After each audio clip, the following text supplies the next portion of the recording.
DLC and DLC, one and the same, right? Well, not quite. DLC stands for downloadable content. Now, downloadable content is I think it's a good way for games to really enhance the experience for players. Like, it adds new map packs, new like story sequences and stuff like that. But it's a good way if you're a big fan of the game to help you keep playing the game longer. Now, DLC stands for disc lock content. Disc lock content is basically content that's already on the disc, but you can't unlock it. But what you need to do to unlock it is that you have to go and pay $10, which is disguised as DLC, but what you're really paying for is a key to unlock the so-called locked content on the disc. Now, this is becoming more the norm of video games lately than normal downloadable content, because have you ever noticed lately that all these companies that come out with like games, and when they come out with the games, they're already telling you like, oh, DLC is going to come out on this day, or it's going to come out on the same day, or it's going to come out on a specific day. A good example will be Gears of War 3. Now, when it first came out, they already had like said DLC is going to come out this day, like 2 weeks from now, and then someone put their game on the computer, and the DLC they were talking about, the data was already on there, and I guess people really were outraged, but the company were defending the practice. They were saying like, by pulling the disc, it's easier for us to like launch on the date we want it to come out.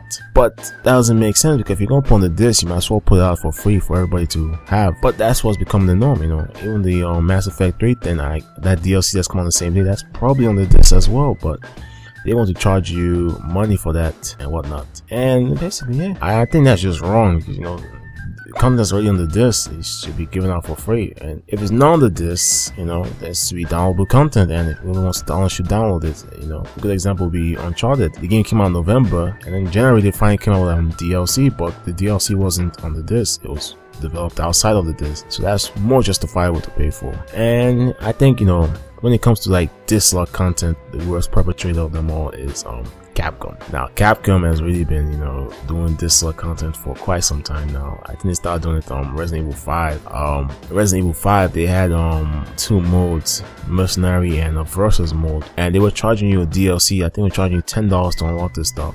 But what happened was that the content was already on the disc, and you were basically gonna pay $10 for a key, and I said, fuck that. That's not cool to me. But it gets worse as they went on, especially with like that fighting game stuff. Street Fighter, that was alright. Then Super Street Fighter, and then Arcade Edition. But then again, that was downloadable content. Well, you had to buy a new game, but that stuff was not on the disc. So that's the only one they did right. But they had something going on with Street Fighter Arcade Edition. What they did there was that for those who bought Super, they had a way you could go down downloadable content and don't pay that much. You only pay like $15 to unlock the full game, or for those who don't have the game, you could buy this version for $40, which was, I guess, reasonable. But then let's go to Marvel vs. Capcom 3. Now, Marvel vs. Capcom 3, it came with like a lot of stuff like DLC. When I say DLC, disc lock content. And what happened was that they had some characters and costumes as DLC, but the thing was, those stuff was already on the disc, and you basically were gonna pay like $10 for the 2 characters to unlock them, key and chain, and the costumes, $2 a piece or whatever, or $5, and you unlock them. But then about 6-7 months later, they came out Ultimate Marvel vs. Capcom with all new characters. The same characters you paid DLC for, the same costumes, were now free, and it all cost $40, and that was it. And people were outraged because, one, it's only 6 months, and 2, they didn't really give you an option like Arcade Edition did with to reward people who bought the game previously with the thing, and that's what really pissed people off. And now people, Capcom has really screwed themselves over, because people are really scared to buy their fighting games. Like, what's the new fighting game that just came out? Street Fighter vs. Tekken. People are a little bit skeptical to buy that game, because they're saying, if I buy this game and I commit to buy all the DLC, that's basically disc lock content. Let's say I commit, I pay $6 and I pay $20 to unlock the DLC. What's stopping them from saying that a few months from now they're gonna come out with a super version with more characters, and the worst part of all the DLC I paid extra money for will be in the game included, and it will be $40, and that's what screwed them over. It's screwing them over now, because people don't want to mess with their fighting games like that, because there's more than likely there will be a super version, and it's always like, at this point it's like 90% bound to happen. But that's what's going on now. But it's not really also the company's fault, it's also the consumer's fault, because what consumers fail to realize is that the consumer is always right when it comes to buying something or making a sale, or in this case the video game company is making money. The consumer is 100% right. Many companies make millions of dollars from their video game, but how did they make that millions of dollars? It was the consumer. And I don't understand this. I don't understand about people that they don't agree with the practice or something, but yet they still buy this game at launch day. And I just don't understand, why do you need to buy a game at launch date? You know, oh, Mass Effect 3 came out today, I need to have it on launch date. Naruto Ninja Storm Generations came out.